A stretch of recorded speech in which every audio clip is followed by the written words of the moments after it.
বাঁশিতে যেন সরস্বতীর বাস। ঠোঁটের গোড়ায় বাঁশি ধরলেই আপনি থেকে বেরিয়ে আসে সুর। তাঁর বাঁশির সেই সুরে মাতোয়ারা টলিউড থেকে বলিউড। তিনি বিখ্যাত বংশীবাদক জয়ন্ত চট্টোপাধ্যায়। ইটিভি ভারতের মুখোমুখি হয়ে অকপট তিনি জানালেন, কলকাতার টানে মুম্বাই থেকে চলে আসাটাই মস্ত বড় ভুল ছিল তাঁর জীবনে। বলিউডি সঙ্গীত হোক বা হলিউডের সঙ্গীত, বাঁশি সঙ্গীতের মনকে মাতোয়ারা করা এক অন্যতম যন্ত্রসঙ্গীত মাধ্যম। আর সেই যন্ত্রসঙ্গীতে যিনি আজীবন নিজেকে নিয়োজিত রাখলেন, দেশে বিদেশে যিনি মানুষের মনকে কেড়ে নিলেন তার বাঁশির সুরে, তিনি অন্য কেউ নন, বাংলার প্রথিত যশস্বী বংশীবাদক জয়ন্ত চট্টোপাধ্যায়। এই মুহূর্তে ইটিভি ভারতের মুখোমুখি জয়ন্তদা। ইটিভি ভারতের পক্ষ থেকে আপনাকে প্রথমেই শুভেচ্ছা জ্ঞাপন করছি। থ্যাংক ইউ দাদা, দীর্ঘদিন আপনার এই যে কর্মকাণ্ড, এই যে বাঁশি নিয়ে আপনার সুর তোলা, তুফান তোলা, কত বয়স হলো, কতদিন থেকে বাজাচ্ছে? এখন আমার 63 বছর বয়স। আমি যখন 14 বছর বয়স তখন গ্রুপ থিয়েটারে আমার জীবন শুরু হয়। গ্রুপ থিয়েটারের পর যাত্রাও বাজিয়েছি, তারপর ফিল্মে এসেছি এবং বম্বেতে গিয়ে অডিশন পাস করলাম।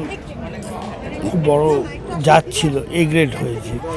ওখানে এলপি এবং রবীন্দ্র জৈন রেকর্ডিং বাজিয়েছি। তারপর 96, তারপর ওখান থেকে যখন আমার ভালো লাগলো না, আসলে কী বলতো, ওখানে খালি কাজ আর টাকা, কাজ আর টাকা, আমার সেটা ভালো লাগে না, বুঝতে পেরেছেন তো? জানেন তো কলকাতার লোক, কালীঘাটে আমার বাড়ি, মানে একেবারে খোঁজ জায়গা। আমার গ্রাম উল্টো দিকে দিদির বাড়ি, বুঝতে পেরেছেন তো? যাই হোক, তারপর কলকাতায় এসে ওই যে বাজাতে আরম্ভ করলাম। বম্বে যে আমি ভুল করেছিলাম, ওটা যদি থেকে যেতাম খুব ভালো হতো। কারণটা কি, আমার দাদা বম্বেতে সেটেল, জাট্টু দাদা। আমার থাকা খাওয়াটা ফ্রি ছিল, যেটা বম্বেতে মোস্ট ইম্পর্টেন্ট জিনিস। আর ভুল তো আর এখন আর 63 বয়স। এর জন্য মৈনাককে আমি ধন্যবাদ। এখন তো কাজকর্ম কমে যায়, কেউ দেয় না, যে আমার বয়স হয়ে গেছে, কিন্তু মৈনাক আমাকে নেয় না। মৈনাক আমাকে প্রোগ্রাম দেয়, হ্যাঁ, তার জন্য মৈনাকের কাছে আমার মানে কী বলবো, চিরকৃতজ্ঞ। আমি বাজনা ছাড়া আমি কিছু জানি। মাত্র 14 বছর বয়স থেকে বাঁশির সুরে তুফান তোলা শুরু। এরপর জীবনে বহু ঘাত প্রতিঘাতেও তার বাঁশির সুর থেমে যায়নি। বাঁশি বাজাতে বাজাতে কখন যে তিনি বিখ্যাত হয়েছেন তা তিনি নিজেও জানেন না। কলকাতার ছেলে হলেও প্রচার বিমুখ জয়ন্ত চট্টোপাধ্যায় মুম্বাইয়ে পাড়ি দেন। ভারতবর্ষের বহু বিখ্যাত সঙ্গীত শিল্পীদের সঙ্গে মঞ্চ মাতিয়েছেন তিনি। সেই তালিকায় রয়েছেন সুর সম্রাজ্ঞী লতা মঙ্গেশকর, মান্না দে, হেমন্ত মুখোপাধ্যায়। 63 বছর বয়সেও তার চাওয়া বাঁশি বাজাতে বাজাতেই যেন মৃত্যু হয়। বাংলা সঙ্গীত প্রেমীদের উদ্দেশ্যে কি বার্তা দেবেন? অসাধারণ গাইছে, যারা নতুন সব উঠছে না, যেমন জি সারেগামাপা, অসাধারণ, কাকে বলবো, প্রত্যেকটি কি ভালো। তবে একটা কথা, সেটা হচ্ছে, না বলে পারছি না, সেটা হচ্ছে কি জানেন তো, এখনকার গান ঠিক স্থায়ী আসছে না। যেমন হেমন্ত মুখার্জি, ওনার সঙ্গে বাজিয়েছি।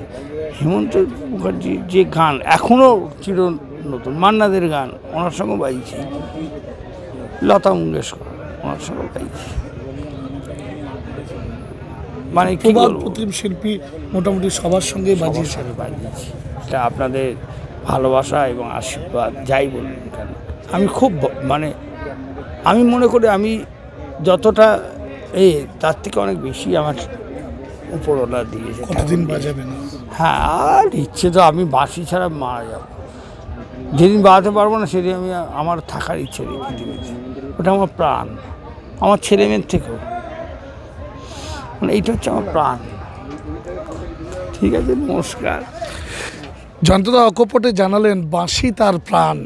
জীবনের শেষ নিঃশ্বাস তিনি যখন নেবেন, ততদিন পর্যন্তই তিনি বাঁশি বাজিয়ে যাবেন।